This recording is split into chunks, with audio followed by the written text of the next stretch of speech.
Hello and welcome to a Squadron 42 development update for June 2023. Star Citizen's single-player campaign continues to make progress, but we still don't have any release dates yet. Oddly, Squadron 42 is not currently on sale on the RSI website. It was recently sort of removed, with Cloud Imperium saying this was due to an incoming price increase for that product. It has yet to return, but should do shortly. There might be some form of announcement with this potentially. We literally don't know. We'll have to wait and see. We have quite a lot of juicy information, though, from the recent monthly report for what Cloud Imperium have been working on for the last few weeks and what they're focused on now in June 2023. As the game plods closer to completion. It's also worth remembering that anything that's sort of made for Squadron 42, if possible, will be ported or dripped down into the persistent universe. They sort of develop it for the Squadron 42 dev branch first, refine it, and then it goes into the persistent universe if appropriate. The content AI team have progressed with medical behavior. The full medical flow can now be demonstrated, apparently. Additional animations for variations of interacting with cupboards, beds, trays, and sinks, both with and without datapads, were created as well. Once those are signed off, the behavior will be implemented in the Stanton, the Idris in Squadron 42, that big frigate, and the Krugaris, which is, I believe, is the name of the Bengal, that massive military carrier. So that's for the infirmaries there. They continue to work on the Fight Club caged arena, implementing the entry bouncer and rush animations for crowd spectators. The crowd's intensity varies pre, mid, and post-fight. As part of this, speed quality fight animations were developed with data coming from a recent mocap shoot. They worked on a speed-processed locomotion animation for NPCs experiencing severe pain. Part of this involved implementing animations for characters standing and locomoting while exhibiting sickness. They then processed and implemented polished drink animations and created speed drunk locomotion animations for inebriated NPC movements. Drunk animations were also created for NPCs holding cups. They also implemented Mobiglass datapad overlay animations to allow characters to seamlessly interact with digital interfaces. AI features continued to work on the Buddy AI. Now buddies cheat when finding supplies, looting ammunition that doesn't match their current weapon. They also fully restock when they do so, replenishing their grenades and medpen. Assumedly that's so that the game doesn't break and you actually have a buddy that can, fight with you. They finished the first pass of a boss fight that challenges players to counter or block before they can attack, while progress was made on the targeting and melee attacks for some key enemy behavior. They implemented the core components of systemic and boss fight sniper functionality, enabling the designers to finish it off and provide feedback. I'm looking forward to boss fights both on the ground, in my vehicles, and in ships in Squadron 42. I didn't really think about sort of boss fights as a thing, but I suppose, of course, they want to. That's part of sort of game design, those key moments, and I suppose they can do it with a lot of stuff, be it Vandal on the ground or sort of big sort of mercenaries or something you're fighting, but they can also do it with sort of really tough capital ships or fighters. That is one of the things I don't like about the idea of boss fights, that they just make them sort of ridiculously tough. They go, well, they can take, rather than just being able to take 3 shots, they are able to take 60. Anyway, enough of my rant there. AI Tech progressed with their final major Squadron 42 features, as well as addressing feedback on older initiatives. They continue to improve the collision avoidance system to give better results when ground vehicles pass each other or other NPCs.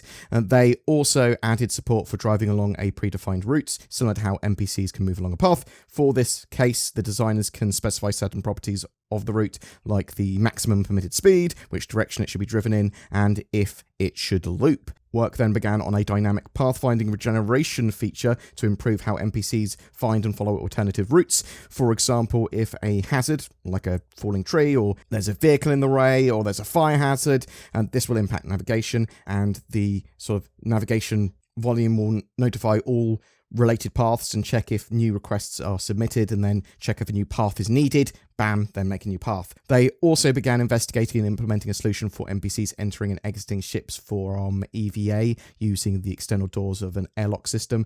For this, they set up the ship and seat access as a usable to allow NPCs to find their closest entry position, fly to it, and trigger it with the right interaction. They also had to account for a ship's rotational velocity and allow NPCs to adjust their orientation as they approach.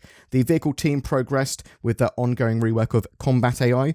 They hooked up various events for the AI to react to across the game. This is the final step before integrating the new combat AI into all encounters across Squadron 42. The AI vehicle team said, after that, it's playtesting over and over again in situ in the levels of the game so that we can judge and adjust difficulty, pacing, and so on to fine-tune the experience. They improved the logic for how AI ships join splines to make it smoother and more natural looking. Ground avoidance during atmospheric flight was also worked on. The aim is to have the AI try their best to not collide with the ground when in combat while behaving as naturally as possible. Obviously, sometimes they're going to lose control and hit stuff, but they don't want them just to randomly ramming things when they're supposed to be skilled pilots. The animation team worked on various skill level based takedowns, movement in 0G, and swimming. For AI, they continued creating assets for background actions to give life to various locations. This will continue as levels are playtested. A second enemy class animation style was developed alongside a knife fight and a melee enemy class. The team also continued to create assets for the various behavior lines and wild lines for both combat and non-combat AI. The mocap team spent the majority of the month shooting performances and delivering data for gameplay and cinematics. The gameplay features team, they updated the character customizer. This included adding new sculpting modes that allow players to select and drag an anchor point on the face to change the size and shape of a particular facial zone, such as nose, ear, chin. Further detailing work was done on the firing range, mostly around joining and leaving. Feedback was also actioned on the UI to integrate it better into the environment. A new collectible was created that players will be able to find, pick up, and stow during gameplay. These items will then populate the player's quarters as part of the collectibles system. The front end also received a new difficulty option. This exposes various modifiers to the AI, health, weapon, attributes to allow the design team to balance the game depending on the player's desired experience. A new feature to allow designers to create and save damage maps was created too, which enables them to apply pre-damaged areas to ships. Following on from the recent star map work, they are now developing the area map. This will render a holographic view of the player's current environment, either from within the star map or as part of the visor, with markers for players, characters, mission objectives, and more. This is one of the features I desperately want in the persistent universe. New star map, mini maps, all that sort of jazz just sound absolutely awesome. Vehicle features continue to work on the control surface flight model. The team implemented special handling for ships in gas-filled 0G locations, such as gas clouds. While ships still favor thrusters in these situations, they will experience drag and lift that slightly impacts how they feel. Vehicle features also iterated on UI and VFX for communicating the quantum system's state. They also began utilizing in-world VFX for this purpose. A new feature for spawning waves of AI ships inside carriers was kicked off, similar to an FPS spawn closet. Now, AI will spawn on landing pads within carriers, take off, and join the fight. This feature can be used to support large battles by naturally spawning ships. The Intelligent Flight Control System, IFCS, received updates. They worked on a bespoke relative throttle that allows players to assign a target velocity when the throttle is untouched. Various quality of life improvements were made to support this, including a trap for setting target speed to 0, a non-linear rate of change for improved precision at lower speeds, and an improved UI for displaying the throttle. Work on the vehicle UI continued, with the team creating a physical hangar terminal for modifying a ship's loadout before missions. This enables players to view an inventory of available weapons and items, compare them against each other, and equip them to the ship in the hangar. Multifunction display systems, MFDs, also received various updates, including a UI pass to make them larger, simpler, and easier to read. The new MFD system also allows players to cast some screens to their visors, with the team changing the layout and aspect ratio of the screens when this occurs. This makes for better use of screen space and allows certain elements to be more prominent. Gameplay story. They worked on various scenes involving the Stanton's quartermaster. These updates were requested by design with the goal of getting the scene to integrate properly with AI behavior. New motion capture data was used to update some significant scenes in the medbay area, ensuring that characters interact correctly with the latest swiveling chair setup. They said it was great to see these scenes updated to use exactly the same setup as the AI, which should make the scenes very robust and future-proof. They began setting up 8 new scenes, bringing their total to 290. They also polished, posed, pasted, and updated props in several scenes to ensure they were fully up to date. They then continued to set up operator seats, working to establish proper metrics and solid foundations for these complicated assets. Automated testing for the entities achieved a 100% pass rate, so they can move on to reviewing, improving, and approving the required animations. Level design focused on 2 main locations for the Idris and Bengal capital ships, alongside general scene maintenance and bug fixing. They looked into scene handshakes that transition NPCs into their required behaviors. This involves ensuring characters are prepped to transition, pose matched, have holstered held items, and more. They also updated the Stanton's quartermaster scenes to reflect the revised AI vendor flow without negatively affecting performance. The team then continued to work on the AI schedules for the Stanton, which has an 80-person crew playing out various behaviors around the ship. The level design team said, with this rollout, we have to keep tabs on NPCs gate crashing scene content. For example, if the player is in a somber scene with a colleague discussing the horrors of war, we don't want an NPC barging in and going, "Hello, Lieutenant," and jumping onto a console. VFX revised gas cloud tunnels, working closely with design and art to create new hazards that can occur inside the tunnel networks. Progress was also made on weapon effects, while support for the art and design teams continued across a variety of locations. Narrative held a performance capture shoot focusing on additional combat and social world lines. The goal was to capture a wide variety of voices to populate the universe, while also maximizing the effectiveness of content so that it remains within a reasonable scope.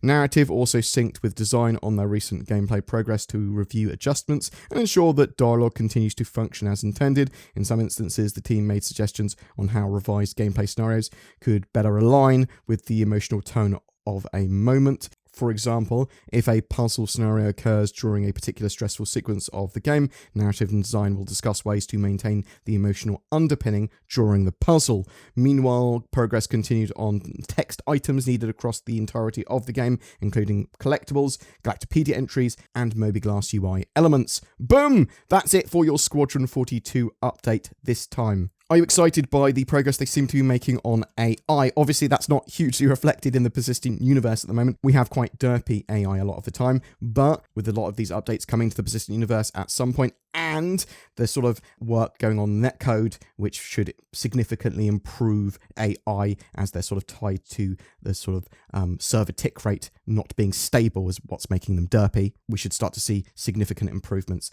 Are you excited about that? Are you excited about the work that's going on to the sort of Idris and Bengal? It is sounding like certain sections of Squadron 42 are actually being completed or going into their final stages now. Obviously, that's not all of it. It could easily be a year or more before it is all completed. We do not have release dates yet, but as I said earlier on, we may see something with a sort of statement from CIG when they return Squadron 42 to the store. What do you think's happening with that? What do you expect the sort of price increase to be? Do you think there's going to be an announcement with that? Do you think there's going to be, well, actually, we're going to be releasing in a year's time or a year and a half's time? Do you think we're going to see some Squadron 42 stuff or a sort of start of a traditional media campaign for Squadron 42, maybe at CitizenCon this year?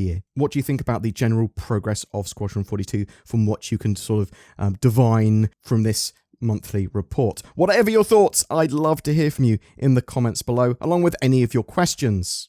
Let me tell you a story from the book of NordVPN/BoredGamer. There were 3 little pigs who all needed internet access. One used a VPN made of straw, one used a VPN made of wood, and one used NordVPN, which is basically bricks in this analogy. Along came an elite hacker wolf and smashed up the houses of the first 2 piggly wigglies, but was unable to breach the NordVPN house, which is just much better than straw or wood for protecting you from internet things like wolves and hackers. The moral of this story is get nordvpn.com/boredgamer or click the links below for powerful discounts that might make your friends think you're an internet wizard or something. Also, that wolf went to prison for 10 years on an unrelated crime. Maybe it was like not liking or subscribing or something? Every month we have a ship giveaway for June 2023. That's going to be for an RSI Constellation Andromeda. This hybrid cargo gunship is perfect for small crews of up to 4. It comes with a P-52 Merlin snubfighter as well, along with lifetime insurance and game access. All you need to start playing Star Citizen. And all you have to do to be in for a chance of winning that is comment on any of my videos made during the month. More details in the video description below. If you would like to further support the channel, please consider pressing the join button under my videos for exclusive membership to the channel, or become a Patreon. I've already got a load of lovely people that do that, and it really goes a long way in allowing us to make daily content. Thank you so much to my channel members and Patreons, but thank you so much for just liking, subscribing, commenting, and watching my videos. Thanks so much for watching, and I'll see you in the verse.